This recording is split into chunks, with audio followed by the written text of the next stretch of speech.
So let's turn a little bit to trademarks. Now, the first thing that we want to point out is that there are trademarks and there are service marks. Now, trademarks cover products, service marks cover services. Now, the cost to get one is the same, the rules under which they're examined are the same, your rights upon obtaining one are the same. So basically they're the same thing, it's just that a trademark will cover a product, a service mark will cover a service. And this is probably the last you really need to know about service marks. It's just theoretically, if you're claiming to have a particular logo or a brand name or something like that related to a service, you probably should put the SM there instead of a TM until you get a registered trademark back from the U.S. Patent and Trademark Office, in which case you can put the R. Now you notice it's United States Patent and Trademark Office, not United States Patent and Trademark and Service Mark Office. So everybody calls service marks trademarks, and you can too. It's just you should know the difference, and now you do.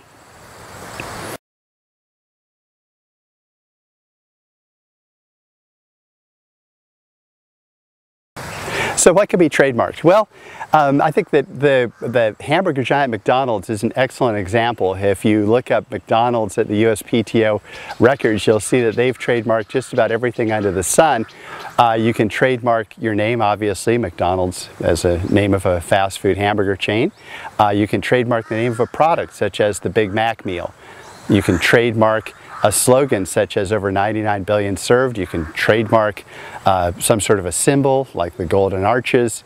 Basically, anything related to the identity of a business can be trademarked. Now, in somewhat more bizarre circumstances, you can trademark things like a scent, a sound, a fragrance even, so long as you can prove to the U.S. Patent and Trademark Office that that particular indicia of your business is something that is associated in the industry with your business and therefore is deserving of trademark protection.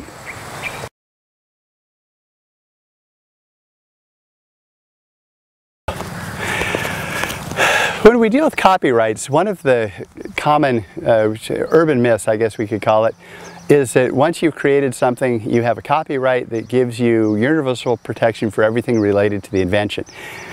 Not quite true. When you do create something, you do have a common law copyright on it. The problem is that to enforce that common law copyright, you have to prove the damages to yourself as well as the unjust enrichment or whatever benefit another party got from having taken your copywritten materials.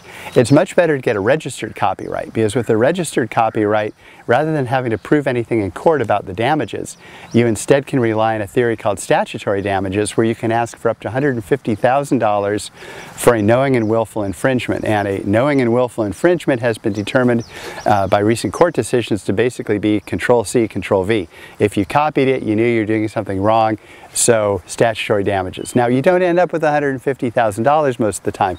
Usually you end up settling these cases down to $20,000 to $60,000. At the same time, it's much easier to start with an infringer by saying, okay, we're going for statutory damages. We started at $150,000 and we can try to negotiate that down if you want, as opposed to, well, we don't have any protection other than the common law copyright, so if we go to court, we're going to have to spend tens of thousands of dollars trying to find what your damages really were. It's much better to begin with statutory damages, which is why you want to register your copyrights.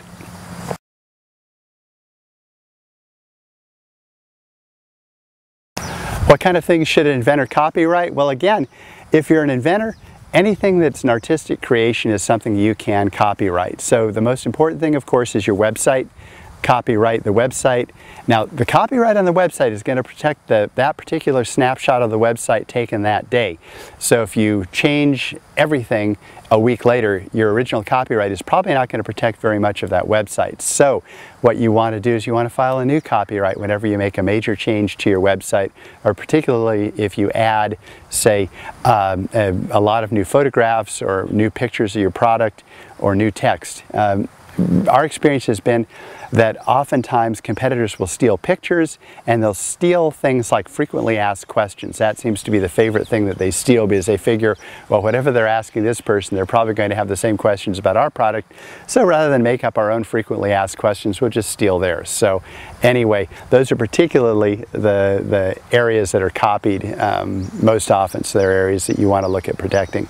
So again, get a registered copyright on your website. Also, Your packaging is very important. Your packaging is indicative of the source of goods, so it could also be a trademark issue, but in terms of copyright, you can copyright your packaging, and you can do that because oftentimes, especially if you're having your stuff made overseas, if somebody finds out where your factory is and they get your factory to make their product as well as your product, there's a significant chance that they're going to use a lot of your packaging for the competitor's product. So probably a good idea to copyright the packaging as well.